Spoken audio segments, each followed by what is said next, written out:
Birshot Morav Rabotai, avec la permission d'Hachem, je vous souhaite à vous tous une bonne semaine. Comme chaque semaine, on parle de la paracha de la semaine. La paracha de la semaine, c'est la paracha de Vaïhi, la vie de Yaakov Abinu en Égypte. D'après nos sages, la vie que Yaakov Abinu a vécue en Égypte, c'était la meilleure vie qu'il a vécue. Les 17 ans que Yaakov Abinu a vécu en Égypte, c'était la meilleure vie. Pourquoi c'était la meilleure vie? Parce que Yaakov Abinu alav shalom, je pense qu'il a voulu lancer un message à toutes les générations à venir que on peut être en Égypte et vivre bien. Je parle de l'Égypte de l'époque où les gens à l'époque ils étaient idolâtres. Ils vénéraient le soleil, ils vénéraient les animaux. Et ce n'était pas facile pour la famille de Yaakov Abinu d'habiter en Égypte à cette époque-là. Loin de la Me'at HaMachpelah, loin de la terre sainte. C'était pas facile, hein. Mais malgré tout, Yaakov Abinu alav shalom, il a voulu montrer à toutes les générations à venir, tu vois, vous voyez, j'ai vécu en Égypte, moi qui est patriarche, moi que ma photo elle est gravée devant le trône céleste, malgré tout, voilà. En Égypte, j'ai élevé mes enfants dans la Torah, en Égypte, j'ai élevé mes enfants dans le chemin d'Hachem, et même Ménaché et Ephraïm, ils sont nés en Égypte, ils sont bien. Donc c'est, quelque part, c'est un enseignement extraordinaire que la Torah veut nous apprendre. Et Bedavka, en Égypte, Moshe Rabbeinu est né, et c'est en Égypte que tous les grands tzadikim sont nés, Aaron, Cohen, et tous les grands, Myriam, Yochebed, tous les grands tzadikim, toutes les générations qui ont reçu la Torah, ils sont nés en Égypte. Et ils ont vu des miracles, des miracles en Égypte. Ça veut dire qu'on peut être n'importe où dans le monde, et si on se soumet aux exigences de la Torah, il n'y a rien à craindre. Il n'y a rien à craindre de l'assimilation, il n'y a rien à craindre de tomber dans un piège, de l'idolâtrie, de n'importe quelle faute, n'importe quel péché. Et vivre bien, il n'y a pas de problème. Donc quelque part, c'est ça, la vie que Yaakov a vécue en Égypte, c'est ce que la Torah dit, Vaïhi. Yaakov a vécu 17 ans en Égypte. Et 17, le chiffre 17, c'est le chiffre Tov. Il a bien vécu. Tov, 17, c'est Tov. C'est-à-dire qu'il a très très bien vécu. Et je pense aussi à Yosef Hatzadik, lorsque la Torah dit que Yosef Hatzadik, il avait 17 ans, lorsqu'il a quitté ses parents. Tov, 17, c'est aussi le mot Tov, bien.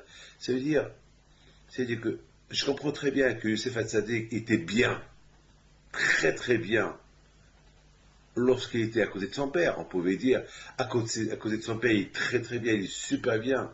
Et surtout avec ses frères, et à côté de Yitzhak Avinu, Yosef qui était entre deux patriarches, entre Yaakov et Yitzhak, le grand-père.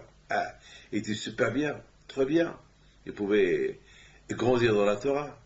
Mais loin de lui, j'aurais pu dire qu'il aurait pu tomber. Eh bien justement, la Torah, elle nous dit que de la même façon que Yosef Hatzadik, lorsqu'il a quitté son père à l'âge de 17 ans, il a quitté son père avec toute la Torah que son père lui a enseignée en Israël, eh bien de même en Égypte, les 17 ans que Yaakov a vécu en Égypte, c'était 17 ans de spirituel, 17 ans de Torah. Ça veut dire que même en Égypte, on peut étudier la Torah, comme qu'on a étudié la Torah en Israël, et il n'y a pas de problème. Une comparaison entre Yosef et Yaakov. Yosef a quitté son père, ses parents en Israël à l'âge de 17 ans, un âge difficile, passé l'âge de l'adolescence, l'âge le plus dur, c'est l'âge de 17 ans. 17 ans, c'est là que le garçon il est beau garçon, c'est là que les enfants ils mettent du gel sur la tête, c'est là que les enfants à 17 ans ils veulent se faire beau gosse. 17 ans, c'est un âge pas facile, 17 ans. Et malgré tout, on a vu qu'il y a Yosef Hatzadik, à l'âge de 17 ans, la Torah dit que Yosef, il se peignait les cheveux, il s'arrangeait pour être toujours beau garçon, mais malgré tout, ça ne l'a pas dérangé d'étudier la Torah. Même, ça veut dire que la vie d'aujourd'hui, elle n'est pas en contradiction à la Torah. On peut se peigner, on peut mettre du gel, on peut être beau garçon, mais aussi on peut être beau dans la Torah, dans la religion juive, bien être inspiré de la Torah. Ça veut dire qu'il n'y a pas de problème. C'est-à-dire que la vie d'aujourd'hui, elle n'est pas en contradiction, sauf s'il faut savoir comment il faut la vivre. Ça veut dire que David Pito, moi par exemple, pour que je vive la vie bien d'aujourd'hui, selon la vie, malheureusement la vie d'aujourd'hui, mais la vivre selon la Torah que nous a, il faut que j'étudie la Torah. Mais s'il n'y a pas la Torah, je risque de tomber et vivre comme tout le monde sans faire vivre la Torah avec moi.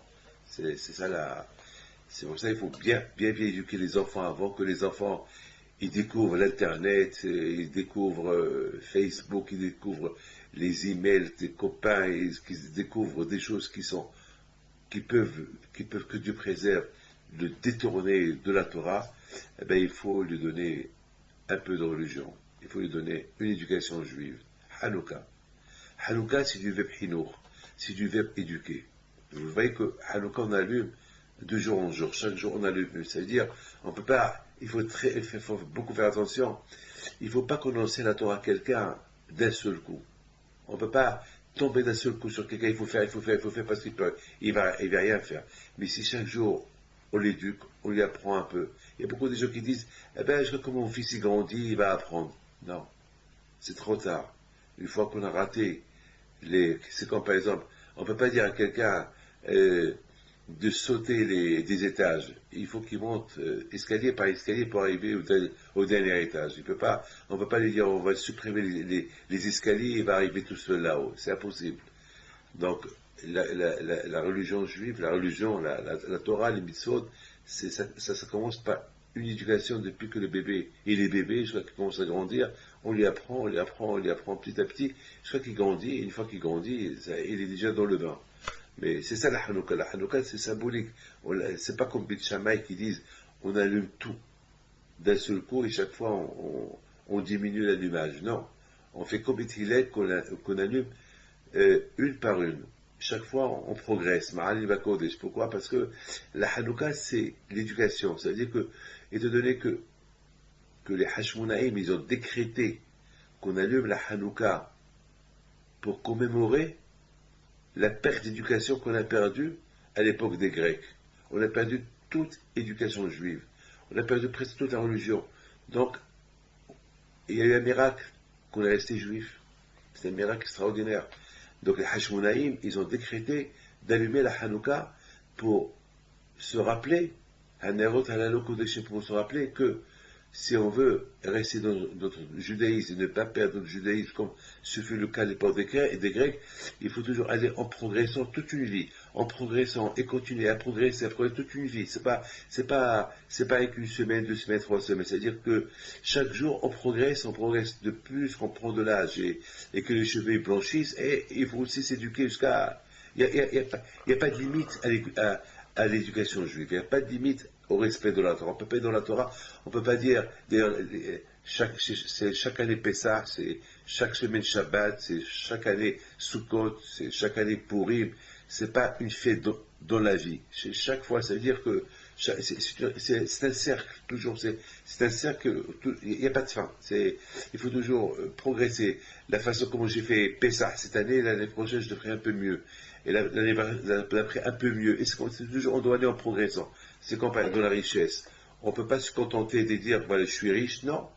Toujours on dit, on a un, on veut deux, on a deux, on veut trois, on a trois, on veut quatre, on a quatre, on veut cinq. Et dans la richesse, on veut toujours progresser. De même, même lorsqu'on se marie, on a une petite maison, et après, on va agrandissant la maison, on ne va pas aller en diminuant la maison. On va, on grandit, et les frais aussi grandissent, et c'est comme ça. La vie, elle est comme ça. Donc, c'est ça l'enseignement de Hanouka. La Hanouka, c'est progresser. Savoir toujours se progresser, ne pas diminuer. C'est ça, là. Et notre émouna en Dieu est de toujours progresser et pas en allant en diminuant. Et c'est ça, Rabotaï, l'enseignement de Hanouka. Et je pense, c'est ce que Yaakov Abinu, il veut nous enseigner. Que même que je suis en Égypte, mon service à Hachem, mon travail vis-à-vis d'Hachem, ma Torah, mon étude, mon respect, le respect que j'ai vis-à-vis de Akadosh Baruch Hu, il a augmenté. C'est pas parce que l'Égypte, c'est une terre qu'à l'époque elle était impure parce qu'il y avait beaucoup de l'idolâtrie que je vais tomber de mon niveau spirituel. Non, le contraire, voilà. C'était les meilleurs moments que j'ai eu dans ma vie, c'est justement en Égypte. De l'autre côté, on voit que Youssef Hatzadik, lorsqu'il avait 17 ans en Israël, il était un grand tzaddik, il a quitté Israël lorsqu'il avait 17 ans, et 17 c'est le chiffre Tov. Tov c'est qu'il est parti avec un bagage d'Israël. Et ça veut dire que c'est pas rien qu'en Israël, que, à côté de mes parents, que je suis devenu ce que je suis devenu, même que 22 ans que j'ai quitté mes parents, j'étais en Égypte, ben je suis resté le même Youssef, qui n'a pas, que j'ai pas diminué de ma religion, j'ai pas diminué de mon service vis-à-vis de Akadosh Baruch Hu. Et c'est un enseignement extraordinaire, et Yaakov vient le confirmer. La vie que Yaakov a vécue en Égypte, c'est 17 ans. Et après, il est mort. C'est étonnant que la Torah est précise qu'il a vécu que 17 ans, et non pas 16 ans, et non pas 18 ans, et non pas 19 ans ou 20 ans, 17, chiffre 17, qui veut nous dire que même en Égypte, lorsqu'on a la Torah, on peut être là où on est, lorsqu'il y a la Torah qui s'appelle Tov, parce que la Torah s'appelle Tov Natatilachem. La Torah s'appelle bon, Tov. Lorsqu'il y a la Torah, il n'y a rien à craindre. On peut progresser, on peut là où on est. Donc d'un côté, on voit Yosef, grâce à la Torah qu'il a pris avec lui lorsqu'il était avec ses parents, et même lorsqu'il était en exil, seul, sans parents, sans famille, sans yeshiva, sans synagogue, sans mikvé, sans rien du tout, sans manger kasher, sans kashrut, sans rien du tout, il est resté Yosef à Tzadik. Il est resté le même Yosef. Il n'a pas diminué son statut n'a pas diminué vis-à-vis de Akadosh Baruch Hu. Il est resté toujours le même Yosef à Tzadik. Et même lorsqu'il se coiffait, c'est pas une contradiction de se coiffer et être beau garçon. On peut se coiffer et être beau garçon sans contredire ce que la Torah a dit. Mais se coiffer pour être un beau garçon et contredire ce que la Torah a dit, ça c'est un problème. Et c'est la raison pourquoi tout dépend de l'éducation, comment on donne à nos enfants. Donc c'est la paracha de la Hanouka, c'est l'éducation, on va en progrès, c'est l'allumage, et la paracha de Yosef et ses frères, c'est aussi en progressant. Si Yosef, il est resté Yosef, c'est parce que jusqu'à 17 ans, tout ce qu'il a fait, jusqu'à l'âge de 17 ans, tout ce qu'il a fait selon les règles de la Torah. Donc, même lorsqu'il a quitté ses parents, il est resté le même Yosef, il n'a pas bougé de son statut. Et maintenant, Yaakov Avinu, il vient confirmer ce qu'on vient de dire. Que Yaakov, il a vécu 17 ans, même dans une terre impure de l'époque, l'Égypte. Yaakov Avinu, il a vécu 17 ans, c'est-à-dire 17 ans de Torah, 17 ans, il a vu tous ses enfants et petits-enfants, ses petits-enfants grandir dans la Torah et en Égypte, loin d'Israël, loin de la Terre Sainte. Donc c'est cette truc extraordinaire que la Torah est venue nous enseigner. Et comme je vous ai dit, c'est là-bas que Yaakov, c'est là-bas que Moshe Rabbeinu est né, c'est là-bas que le peuple d'Israël est devenu un peuple avant de quitter l'Égypte et recevoir la Torah et entrer en Eretz Israël à l'époque. Je voudrais expliquer quelque chose. Dans la paracha de cette belle paracha-là, de Vaïchi, Yaakov, il demande à son fils, Yosef, jure-moi que tu ne vas pas m'enterrer ici. Je veux que tu m'enterres à Me'arat Marpella. Yaakov a demandé ce geste à Yosef.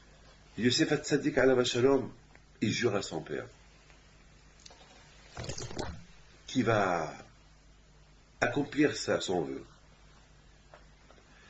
Et on voit que Yaakov Avinu, il n'a pas demandé à ses enfants, il a demandé à Yosef cette faveur-là. On aurait pu se poser la question, pourquoi Yaakov ne demande pas à ses enfants? Pourquoi il demande à Yosef? On dit que parce que Yosef, c'est le roi. Et Yosef, il est capable d'accomplir n'importe quelle chose, parce qu'un roi, il peut tout faire.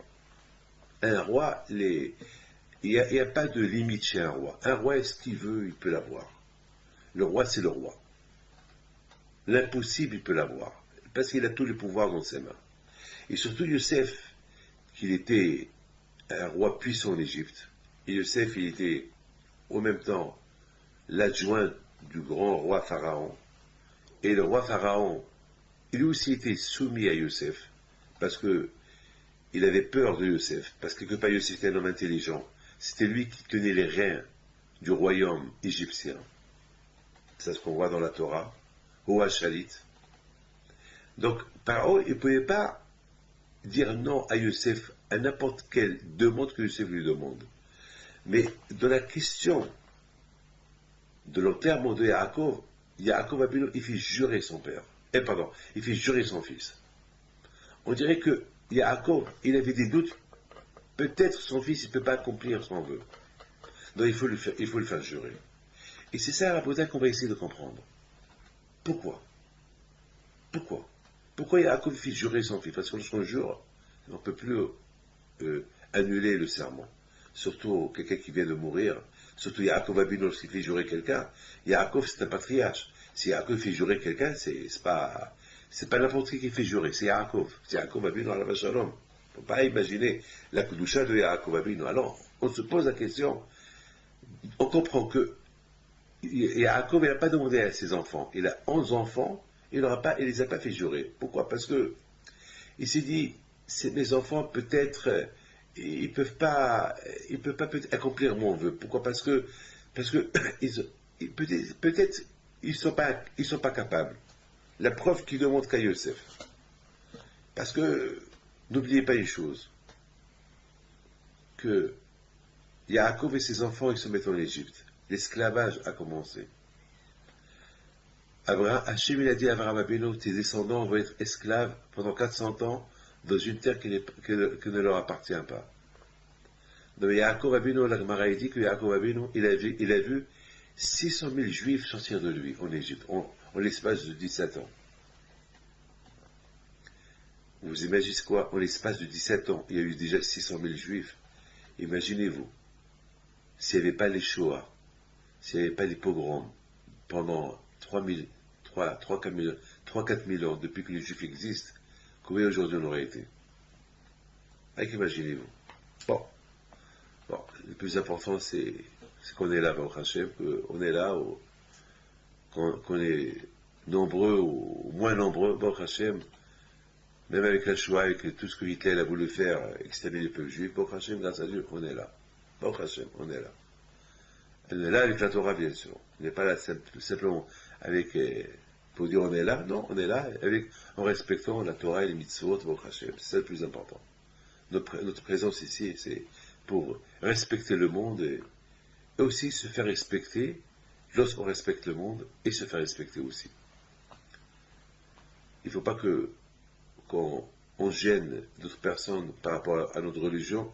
Il faut qu'on la fait bien pour que les nations ne vont pas nous prendre pour des sauvages.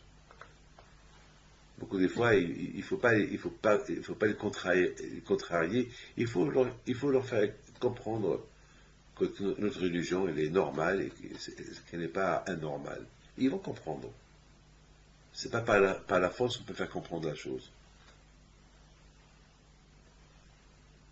Si Yaakov Abino alav Shalom, il a demandé à Youssef, qui était le roi de l'époque, l'adjoint au roi Pharaon, et que Pharaon il l'a nommé comme roi, c'est qu'il y a une raison. Donc on a dit que Yaakov ne pouvait pas demander à ses enfants pour une raison. Parce que peut-être ses enfants ils seront incapables d'assumer cette responsabilité lorsqu'ils meurent, ils vont le prendre en Israël enterré, à Me'arat HaMarpela. Donc il a demandé qu'à Youssef. Je pense que la raison, elle est la suivante.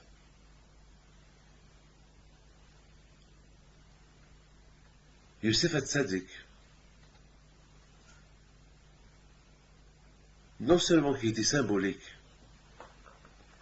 Youssef HaTzadik, non seulement qui était roi, mais Youssef HaTzadik,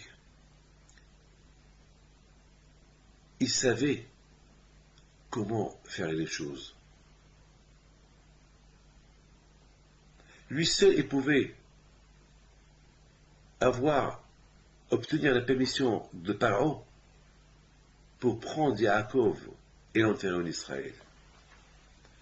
Parce que ses frères, là, ils sont en Égypte, ils sont en exil. Ils vont commencer dans les 400 ans de l'exil.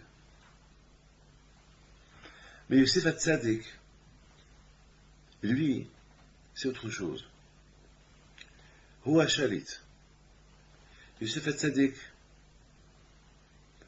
il est venu en Égypte 22 ans avant eux. Il avait la tombe égyptienne dans ses mains. Il avait même Paro dans ses mains. Et Paro, il connaissait que Youssef. Il pouvait dire non à ses frères s'ils lui disent on veut prendre papa l'enterrer en Israël. Parce que pour Paro, le corps de Yaakov, il est saint. D'ailleurs, depuis que Yaakov est venu en Égypte, la famine a arrêté. Donc, la sainteté de Yaakov est devenue symbolique aux yeux des Égyptiens. Donc, même son corps, on ne pouvait pas le laisser quitter l'Égypte. Parce que le corps de Yaakov, c'est un corps saint. Il apporte du bien à l'Égypte. D'ailleurs, Yaakov fait une bénédiction à Paro. Il lui dit, chaque fois que tu descends au Nil, le Nil, il viendra vers toi, il va donner, il y aura l'abondance dans l'eau. Une bracha de Yaakov. Que l'Égypte, où il n'y avait pas la pluie, c'était toujours une terre sec, le Nil, l'eau du Nil était en abondance. Et grâce au Nil que toute l'Égypte, elle vivait. Elle avait de l'eau en abondance. Du Nil, on faisait des rivières et des ruisseaux pour faire boire toute l'Égypte. Donc, Yaakov, c'est une bracha. Et quitter, si Yaakov, il meurt, et le faire quitter l'Égypte, on va trouver une opposition de Paro. Parce que pour Paro, Yaakov, le corps de Yaakov, c'est une bénédiction pour l'Égypte. Il ne va pas laisser. Mais Yosef, il peut.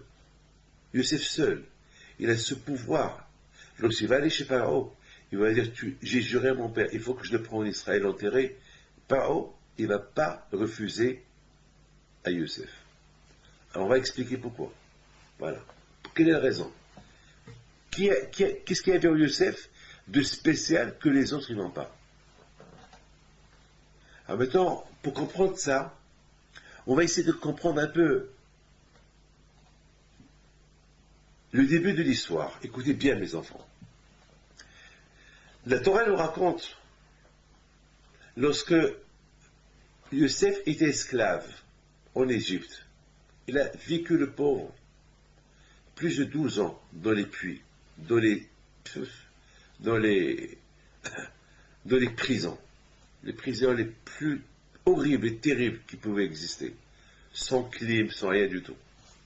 Et les prisons de l'époque, c'était souterraines, avec les cafards, les souris. On ne peut pas imaginer. Les prisons d'aujourd'hui, ils sont modernes. Mais les puits de l'époque, ils n'étaient pas modernes. Les gens mouraient, les gens pourrissaient dans ces caves-là, avec les odeurs et tout cela. C'était la fin pour eux. Celui qui était emprisonné, c'était la fin pour lui. Et Yosef Hatzadik, le pauvre, il a souffert. Il a souffert, le martyr. Et jamais il n'a demandé pourquoi. Et toujours il a accepté. Aujourd'hui, quelqu'un qui a un petit problème, il respecte, et pourquoi le bon Dieu m'a fait ceci, pourquoi le bon Dieu m'a fait cela. Et Yosef Hatzadik Alav Shalom, avec toutes les souffrances qu'il a souffert, il n'a pas dit pourquoi. Il aurait pu se révolter. Imaginez-vous, vous qui êtes en train de me voir, imaginez-vous que vos frères, ils vous prennent, ils vous jettent dans un puits, ils vous vendent. Ils vous font du mal, ils vous jettent dans un puits où il y a des scorpions, des serpents. Et après, ils vous vendent. Et après, avec l'argent de la vente, ils vont acheter des paires de chaussures. Imaginez-vous, vous êtes dans le puits, et vous entendez vos frères qui vous ont vendu en train de chanter, de discuter, de manger. Et toi, dans un puits, en train de crever à la faim. Et imaginez-vous ça. Yosef Hatzadik aurait pu faire une dépression. Yosef Hatzadik, il aurait pu même perdre sa religion. Il aurait pu contester la volonté de Dieu. Comment toi, Dieu, tu m'as fait ça? Comment mes frères m'ont fait ça? Avec nous, un frère, à nous, il nous fait du mal, on ne lui parle pas toute une vie. Regarde Yosef, le mal qu'ils ont fait, ses frères. Quel enseignement on doit apprendre de Yosef? Et je crois que c'est ça la raison pourquoi la Torah nous a écrit cet enseignement-là. Avec tout ce que Yosef, il a pu avoir, il a reçu comme mal de ses frères, non seulement qu'il n'est pas tombé en dépression, non seulement qu'il ne s'est pas vengé d'eux, mais il a accepté le joug de lui. Il a dit ça, c'est Hachem qui a voulu. Parce que il aurait pu dire non, c'est Hachem, il ne peut pas vouloir qu'on me fait ça. C'est mes frères, ils sont méchants, c'est des Shaim. Comment ils m'ont fait chose pareille? Non. Il les a pas appelés les Shaim. Le contraire, il a dit mes frères, c'est des Tzadikim. Et s'ils ont fait ça, ils ont une raison pour faire ça. La preuve, ils l'ont fait jurer. Il a dit Youssef, voilà, on te fait jurer, n'approche pas la maison. Il ne faut pas que papa y sait que tu es vivant. Et il a accompli le vœu. Même lorsqu'il est devenu roi, il aurait pu envoyer des messagers à son père. Papa, je suis vivant. Il n'a pas fait. Il respectait la volonté de son frère, de ses frères. Il s'est dit, bon, il y aura une rencontre un jour, parce que d'après la logique, ça ne peut pas être mes frères qui m'ont fait ça. Ça ne peut venir que de Dieu. Voilà comment Youssef voyait ces choses-là. Qui peut être comme Youssef? Ces gestes de Youssef à Tzadik, ils ont fait que Youssef est devenu un Tzadik. Il est devenu un malach, un ange. Parce qu'un homme ne peut pas faire ce qu'il a fait Youssef. Rester Tzadik en Égypte. Accepter le mal que ses frères lui ont fait. Et lui ne réagit pas. Et lui, il le fait. Et en plus, lui, il ne conteste pas ce que Dieu a fait. Il a pris le chemin de ses parents. Comme Abraham, Isaac et Jacob. Tous les coups qu'ils ont reçus, Dieu leur fait des promesses, des bonnes promesses, et ils reçoivent le contraire. Ils n'ont jamais posé de questions. Ils acceptent. Aujourd'hui, plein de gens, pour le petit problème qu'ils ont, ils viennent me voir et me disent et pourquoi le bon Dieu m'a fait ceci? Et pourquoi le bon Dieu m'a fait cela? Et pourquoi? Et que j'ai fait, que j'ai fait, que j'ai fait. Beaucoup de fois, j'entends des gens qui rien qu'à respectent. Combien de fois, j'ai des milliers d'histoires. Il y a des gens qui viennent chez moi et me disent ouais, on fait la Torah, on fait le Shabbat, on fait ceci, on fait cela, pourquoi on a ces problèmes? Parfois, je pose des questions. Tu fais Shabbat? Ben oui, je fais le Kiddush. Kiddush. Mais ce Shabbat, c'est pas que le Kiddush. Le Shabbat, c'est le Shabbat. Shabbat, c'est du verbe s'asseoir. Shabbat, c'est du verbe éviter, ne pas faire, ne pas créer, ne pas travailler, ne pas allumer, pas de télé, même mettre la télévision sur automatique et s'allume et s'éteint. C'est péché. Shabbat, c'est Shabbat. Shabbat, c'est spirituel. Il n'y a pas de télé, Shabbat. Tu peux même pas la mettre sur automatique. Elle s'allume seule et s'éteint seule. Non. Shabbat, c'est la prière, c'est la Torah, c'est la dafina, c'est la salade cuite, c'est la famille, c'est les chants. C'est ça, Shabbat. Bah, puisqu'il n'y a rien de tout ça, alors, où est ton Shabbat? Le Shabbat, c'est pas le Kiddush, c'est ce qui entoure le Kiddush. C'est ça le Shabbat. Yosef Hatzadik, avec tout le mal qu'il a eu, jamais il s'est posé de questions. Et voilà. Il y a toujours une fin à tout, hein. Mettez ça dans la tête. Un homme peut souffrir, qu'il sache. Il y a une fin à sa souffrance. Et c'est ce qui s'est passé. À la fin, Yosef, il découvre deux messieurs qui font un rêve. Il leur traduit le rêve, il leur explique le rêve, et il dit à quelqu'un, l'un de toi, par haut, il va te prendre, et toi, tu vas devenir ministre. Après, il lui dit, je t'en prie, le jour que tu deviens ministre, pense à moi.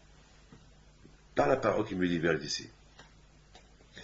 C'est une chose qu'il a fait Yosef, qui lui a coûté cher. Parce que, quand il dit à Yosef, si je t'ai amené ces deux gens-là, pour qu'ils font un rêve, pour qu'ils te racontent le rêve, et tu leur traduis le rêve, et que ça va se réaliser le rêve, c'est ça qui va faire que tu vas être libéré. Pourquoi tu leur demandes de parler du bien de toi à Paro, pour que tu sois libéré? Non, il ne fallait pas le faire. Puisque tu as fait ça, alors tu restes encore 2 ans en prison. Mais le pauvre Youssef, il a fait ce qu'on appelle Ishtadlout, il a fait un effort. Vous savez toujours, moi-même, David Pitt, lorsque j'ai un problème, j'essaie de trouver des connaissances pour me pistonner. Ça ne veut pas dire que je n'ai pas confiance en Dieu. Et il faut faire aussi un effort. Il ne faut pas toujours compter sur les miracles. Ben, on aurait pu dire c'est ce que Yosef il a fait. Mais Hachem, il reproche à Yosef que tu n'avais pas besoin de faire cette, cette,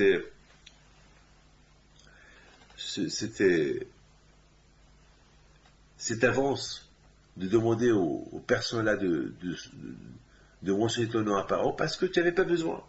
Parce que si j'ai amené ces deux personnes jusqu'en prison, c'est pour t'aider. Donc, reste à 100% et confiance en Dieu, et confiance en moi. Mais le fait que tu dis à ce ministre du jour qui quitte l'Égypte et que ça va se réaliser la traduction du rêve que tu as expliqué, donc le fait qu'il va dire à Paro, il y a un juif, ça veut dire que c'est lui qui t'a libéré, ou c'est pas qui t'a libéré, c'est pas Hachem.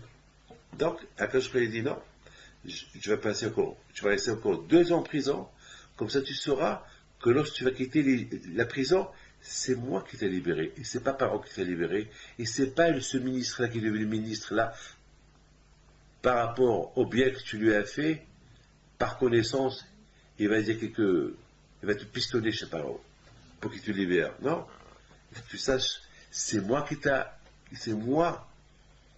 a voulu que tu viennes en Égypte, c'est moi qui t'a fait toutes ces souffrances-là, que tu as acceptées avec joie, et c'est moi qui vais te libérer. C'est pas Paro qui va te libérer. Voilà. Regardez, quand je vois au cours, lorsqu'il voit que je vois un tzaddik qui réduit sa foi en lui, ou qui réduit son espérance en lui, sa émouna et son bitachon en lui, quand je vois le punit. Parce que le tzaddik, il dépend de la Kadosh Baruch Hu, il ne dépend pas d'autre chose.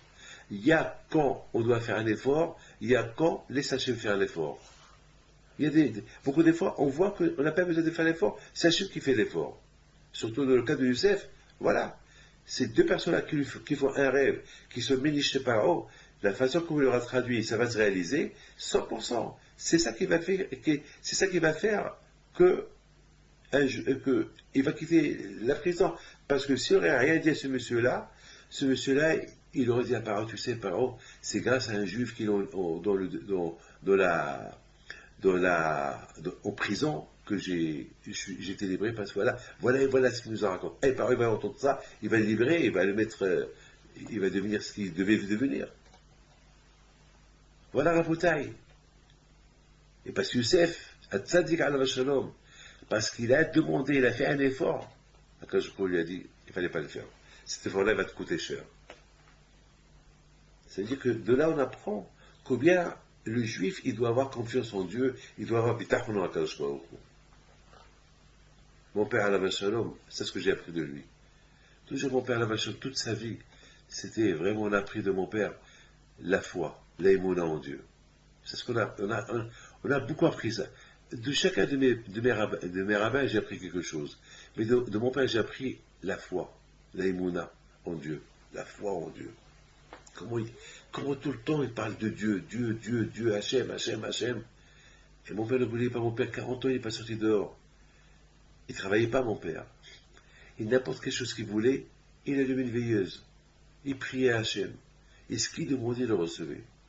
Ce qu'il demandait, il le recevait. Mes amis, mon père, il vivait Hachem. Il vivait toujours avec Akadosh Baruch Hu. Il vivait la Torah.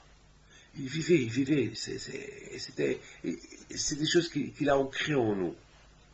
Je voudrais vous rappeler une chose extraordinaire. Une fois, mon père, alav shalom, il était en train d'allumer les veilleuses. On est dans la période de la Hilula d'un grand tzaddik au Maroc qui s'appelle Rabbi David Mevarouch alav shalom. Une fois, mon père était en train d'allumer les veilleuses des tzaddikim avec l'huile. Et après, lorsqu'il voulait allumer la veilleuse de Rabbi David Mevarouch alav shalom, il n'avait plus d'huile. Donc il allumait avec la bougie. La bougie, elle tombe. Mon père la ramasse, il la rallume. Elle retombe sur lui, elle le salit. Et mon père, il en a voulu à Rabbi David Mevarouch, qu'il est mort il y a 150 ans.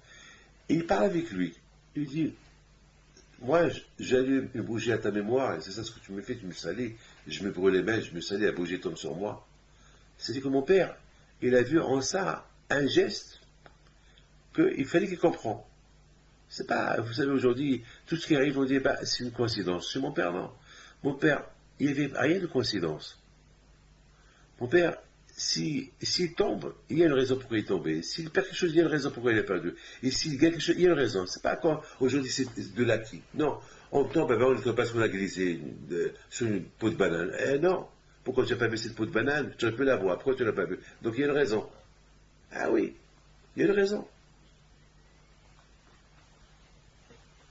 Il y avait mon frère, Rabbi Haïm. Il dit à mon père, papa, c'est logique. Mon frère, il avait peut-être 10 ans. Il dit, papa, c'est logique. Tu allumes tous les tzadikim avec l'huile, et lui, tu l'allumes avec une bougie. C'est pas kavod.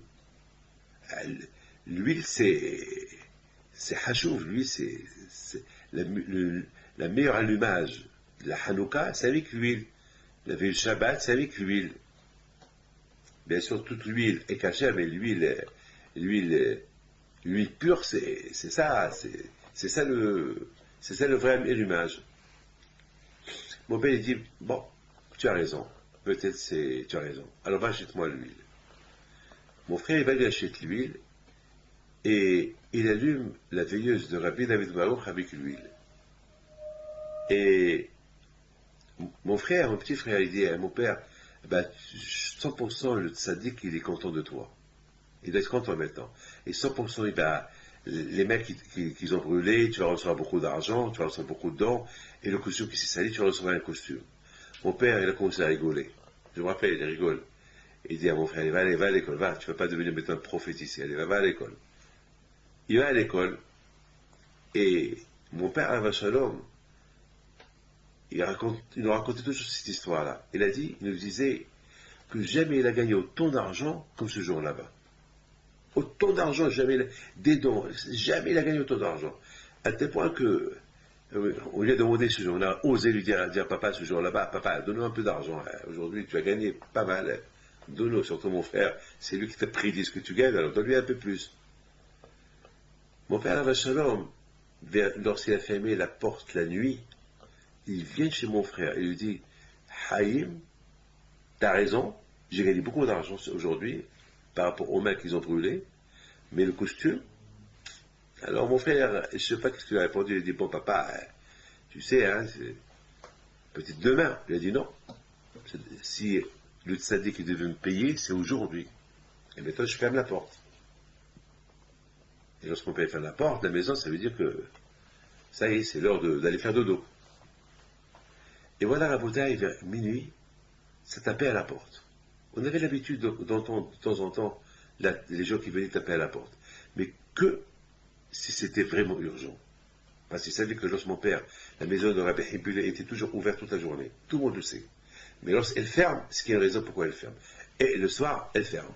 Parce que le méla, lorsqu'il se vide, ça y est, c'est la fermeture de la maison. Alors, personne n'ose venir. Mais parfois, il y avait des cas graves. Les gens venaient taper à la porte pour une bracha chez mon père.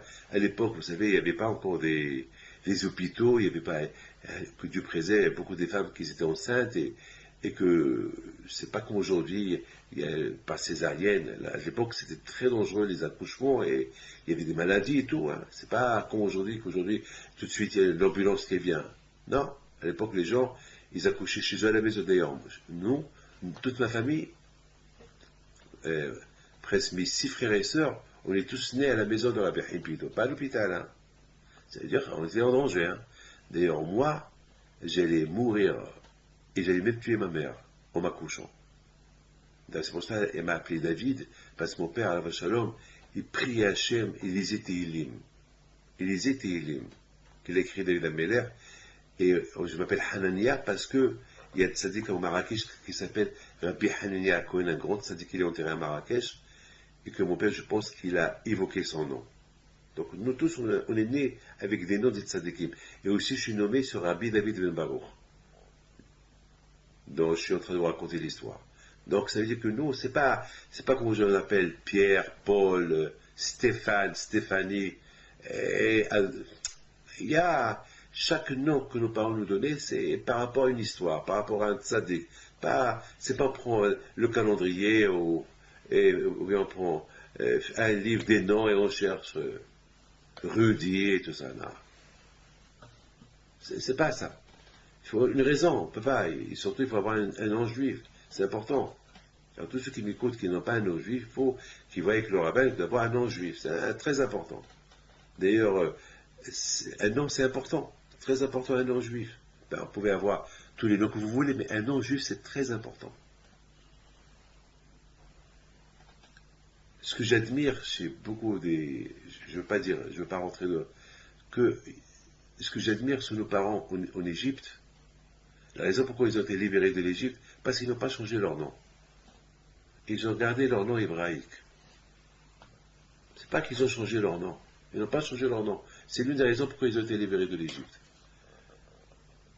Donc, à Bretagne, lorsque ça tape à la porte à minuit, c'est qu'il y a une raison. Et mon père, il entend quelqu'un qui tape à la porte. Vite, tous on descend avec lui. On a sursauté, on avait l'habitude déjà. On descend avec papa. Et mon père, il ouvre la porte. Il y avait un qui s'appelait Monsieur Simini. Et ce Monsieur Simini, il avait une fabrique, il fabriquait du tissu. Et il a, ce jour là-bas, ça lui a pris une pensée, il faut qu'il fasse un costume à mon père. Et il a donné l'ordre au tailleur de fabriquer pour le même jour un costume pour mon père. Et il a dit, mais c'est pas possible, il a dit, même si vous le finissez à 11h du soir, je vais lui prendre. Et il vient chez mon père, il dit, Rabbi Moshe, je sais pas pourquoi, je t'apporte un costume. Mon père, tout de suite, il regarde mon frère.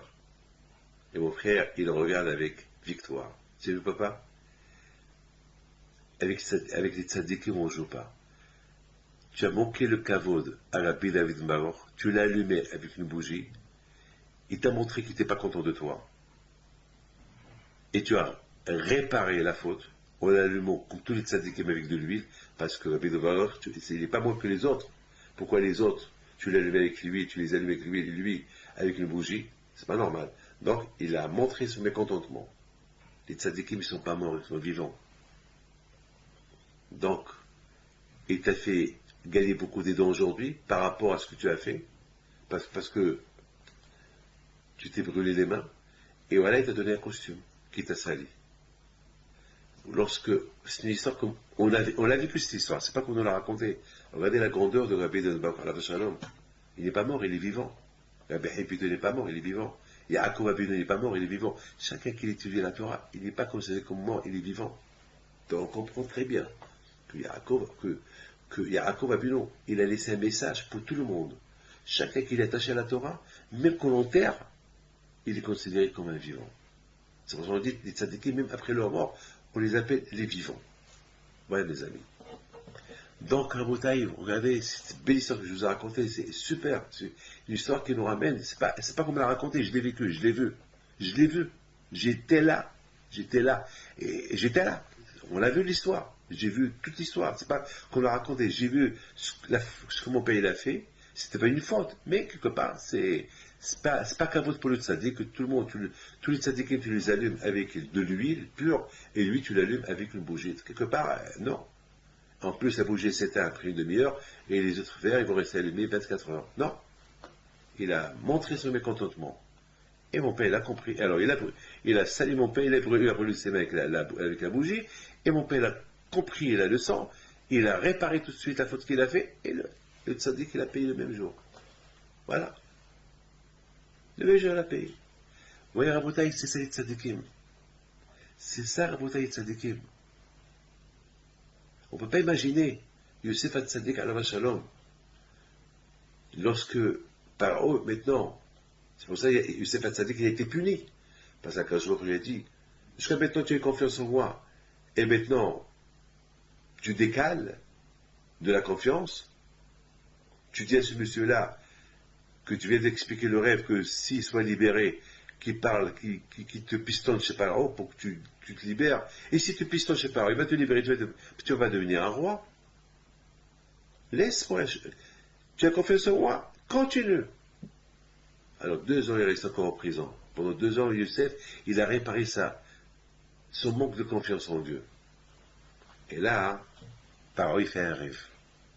Il fait un rêve super. Mais un rêve qui l'a rendu fou. il a fallu que Youssef vienne lui expliquer le rêve. Il lui a expliqué le rêve. Il lui a dit, tu vois, ton rêve que tu rêvais, c'est 7 ans de famine et c'est 7 ans d'abondance. Il va avoir l'abondance, mais après il va avoir 7 ans de famine. Et ça, il va tellement 7 ans de famine jusqu'à que les gens vont oublier l'abondance qu'il y avait. Ils vont devenir, toute la richesse qu'ils ont fait en 7 ans, ils vont tout perdre. Alors maintenant, Pharaon, je te donne un conseil, trouve quelqu'un qui gère pendant les 7 ans de l'abondance, de garder, de préparer des provisions pour les 7 ans qui va pas avoir l'abondance, qui va avoir la famine. Là, Youssef Hatzadik, tout le monde pose la question, mais de quoi il se met Youssef pour donner un conseil à Pharaon? Pharaon lui demande de lui expliquer le rêve, c'est tout. Mais pourquoi il lui donne un conseil? Eh bien justement, la réponse elle est simple. Parce que le rêve de Pharaon est tellement difficile à accomplir, il faut vraiment quelqu'un qui gère ce rêve-là, qui gère les conséquences de ce rêve-là. Et quelqu'un qui va gérer les conséquences de ce rêve-là, ça, il faut que Pharaon le trouve. En plus, j'ai pensé une chose extraordinaire.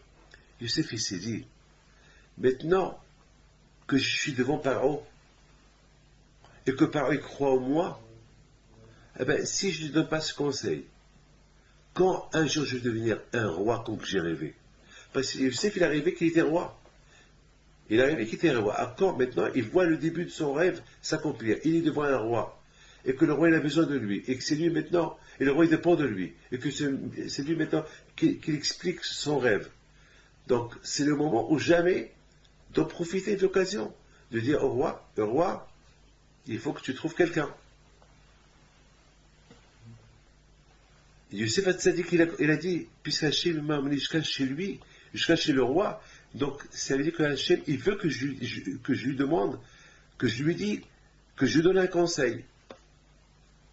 Parce que ce rêve que Pharaon a fait, personne n'a réussi à lui expliquer ce rêve. Et même les gens qui ont réussi à expliquer le rêve à Pharaon, Pharaon n'a pas accepté leur explication. Et maintenant on voit que Pharaon, il accepte l'explication de Youssef. Donc ça veut dire que c'est Hachem qui a voulu. Que Pharaon, il accepte l'explication de Youssef et pas l'explication des autres. Parce qu'il dit que son explication elle est mieux que celle des autres, peut-être celle des autres elle est mieux. Mais le fait que Pharaon n'a pas accepté l'explication des autres, il a accepté que l'explication de Youssef, ça veut dire que c'est Hachem qui a voulu. Donc Youssef il a compris que maintenant, c'est le moment où jamais de profiter de l'occasion. D'accomplir, parce que c'est Hachem qui veut que d'après les rêves que j'ai rêvés il y a quelques années, ça veut dire qu'il veut que je devienne un jour un roi. Donc, si maintenant, je ne m'impose pas, et je ne dis pas à Pharaon, cherche une personne qui va s'occuper pendant les 7 ans de l'abondance pour stocker le manger, qui va pouvoir gérer ça? Ou je suis le seul qui peut gérer ça? Youssef Sidi. Donc c'est la raison pour laquelle Youssef lui a donné un conseil à Pharaon. Mes amis, de là on apprend quand il faut laisser les mains entre les mains de Dieu, et quand Dieu il veut que tu prennes les choses en main. Il y a des choses il faut les laisser entre les mains de Dieu, d'Hachem. Et Hachem s'en occupe. Il y a des choses qu'il veut que maintenant toi tu t'en occupes. Parce qu'il y a des choses que Dieu ne peut pas tout faire. Parce qu'il y a des choses que Dieu peut faire, des choses que nous ne voit pas, lui il les fait, mais les choses qu'on voit, à toi de les faire. Ben, ça c'est le travail. Mais lorsqu'on est attaché à Dieu, on ne se trompe pas. On sait qu'est-ce que Dieu veut de nous, et on sait qu'est-ce que Dieu il veut de nous. Et qu'est-ce que nous on peut faire par nos propres moyens, sans être en contradiction avec la Torah, et que ce qu'on doit laisser entre les mains de Dieu. Et c'est à Dieu de s'en occuper, pas à nous de s'en occuper, à Dieu de s'en occuper. Voilà la bataille, la belle histoire de la rencontre Youssef et Pharaon. Et finalement, Pharaon il dit à Youssef, j'admire comment tu m'as expliqué le rêve, je l'accepte, et non seulement que j'accepte, je ne peux pas trouver un monsieur mieux que toi. C'est toi qui es devenu un roi à ma place. C'est toi, pas à ma place, ça veut dire à côté de moi. Et c'est toi qui vas gérer ces 7 ans d'abondance pour pouvoir stocker des provisions de quoi faire manger le monde entier pour donner 7 ans de la famine. Alors, mes amis, la question se pose. Qu'est-ce qui s'est passé exactement? Comment Pharaon il a cru à Youssef plus que les autres? Pourquoi Pharaon n'a pas dit, mais c'est un charlatan, il dit n'importe quoi pour que je le libère? Comment ça se fait que Youssef Hatzadik, il est rentré dans le corps de Pharaon? Et que le Pharaon il a dit, oui, tu vois, vous voyez tout, tout son entourage, vous voyez, il a une intelligence divine. Regardez, il parle comme un dieu. C'est un homme de Dieu. Mais vous voyez, il a l'image de Dieu. Il a ce qu'on appelle Tselem Elokim. Chaque personne, il a l'image de Dieu. Mais malheureusement, on ne voit pas cette image-là. Les tzadikim, on voit sur eux l'image de Dieu, les tzadikim. Et par ok, les rachats, qu'est-ce qu'il dit? Lui, il voit l'image de Dieu. Qu'est-ce qui s'est passé? Pourquoi il n'a pas pris pour un charlatan? Non, il a cru en lui. Vous savez, peut-être c'est quoi la raison? La raison, elle est simple. Un tzaddik, tu vois ça sur son visage. Paro, il n'a pas oublié que chez lui à la maison, il y avait une fois Sarah Imeno. Sarah Imeno. N'oublie pas que Sarah a été prise. Abraham Avinu, il y a quelques centaines d'années, il était en Égypte avec Sarah. Et Paro, il a pris Sarah. Il voulait avoir des relations avec elle. Il n'a pas réussi. Il n'a pas réussi. Le malach, l'ange, il est venu frapper le Paro. Et voilà maintenant, il voit Youssef. Il voit en Youssef. Il a su qu'il est juif. Il a su qu'il est le petit-fils de Sarah et Ménon. Qu'est-ce qu'il voyait Youssef? Il voyait Sarah. C'est extraordinaire. Paro est arrivé à voir la vérité. Il s'est dit, ce Youssef qui est en face de moi, il est en train de me parler, il m'a bien expliqué le rêve. Il ne demande pas une récompense du rêve qui m'a traduit. Il ne demande rien du tout. Et maintenant je lui dis, j'ai fait un rêve. Qu'est-ce que Youssef il dit à Paro? Je vais t'expliquer le rêve selon ce que Hachem il va me dire. C'est-à-dire que Youssef Hatzadik, il met toujours Akadosh Baruch Hu en avant. C'est pas Zama que c'est moi qui va faire. C'est grâce à moi. Non, c'est grâce à Hachem.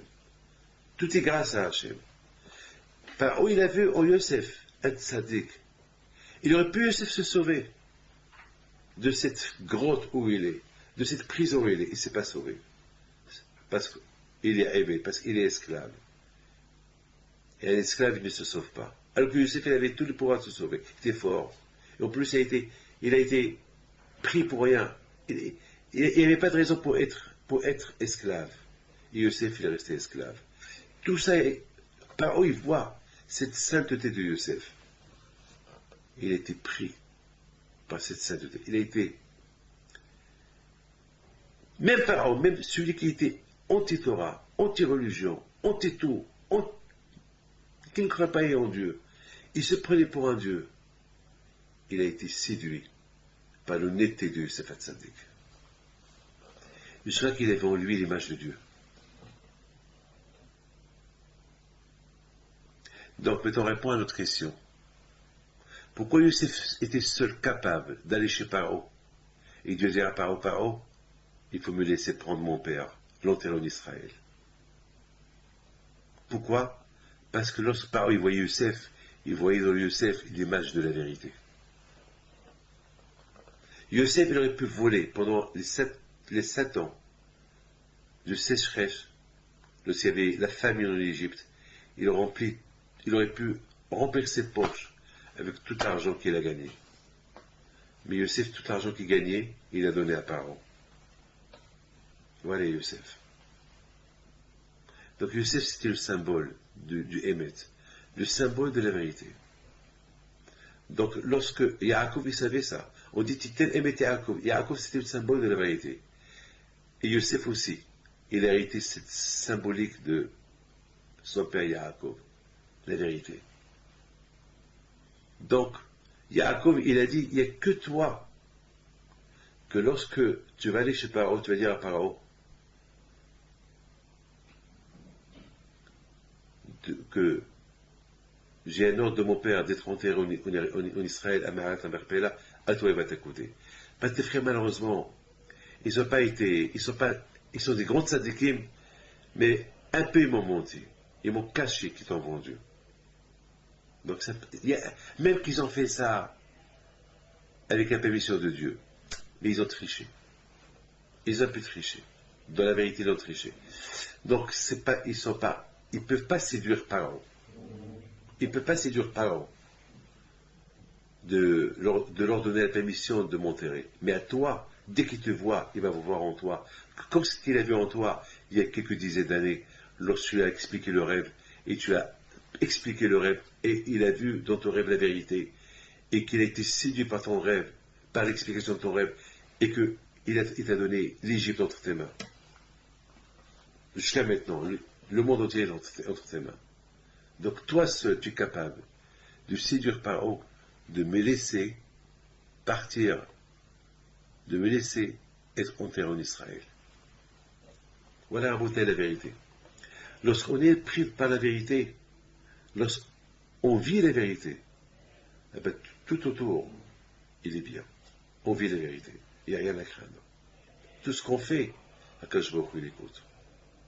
Mais lorsqu'on vit dans le mensonge, lorsqu'on sait que ça, c'est pas vrai, et on le fait, ah ben, malheureusement, c'est un problème. On sait très bien que c'est péché de faire telle et telle chose, et pourquoi on le fait? Pourquoi des fois, on sait, ça, c'est péché de le faire. Pourquoi on le fait? On sait que c'est péché. D'ailleurs, à qui pour on fait tes chouva? On fait pénitence, Hachem pardonne-moi. Pourquoi tu le fais? Alors tu vis dans le mensonge. Lorsqu'on vit dans le mensonge, même si on fait tes chouva, c'est un défaut. Il faut arriver à faire une teshuva sans recommencer encore une fois. C'est ça la bouteille Youssef Hatzadik. Youssef Hatzadik a représenté le Hémet, comme son père, la vérité. Vois la vérité. Youssef Hatzadik était attaché à la vérité, et parce qu'il était attaché à la vérité, c'est ce que son père lui dit. Puisque, c'est quoi? Tu vas faire avec moi un service vrai, comme toi. Comme que toi, tu es un homme Hémet, tu es un... Alors, reste dans ton Hémet, reste dans la vérité. Lorsque je meurs, je ne veux pas que c'est tes frères qui s'occupent de moi, je veux que c'est toi qui s'occupe de moi. Oui ou pas? Il a dit oui. Une fois qu'il a dit oui, il a juré. Alors, maintenant, on peut se poser la question pourquoi il a fait jurer. Bon, c'est ça les tzadikim. Les tzadikim, ils sont comme ça, parce que depuis que tu es tzadik, le satan il est fort. Donc il a fallu que Yaakov Abinu, il fait jurer Yosef Hatzadik. C'est pas parce que Yosef Hatzadik, lui qui est le symbole de la vérité, il allait tricher. Non.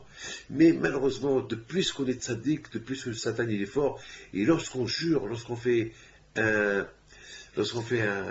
serment, alors, même si le Satan il est très fort en nous, on sait qu'on a fait un serment, alors avec le serment, on combat le Satan, parce que le serment il nous aide à combattre le Satan.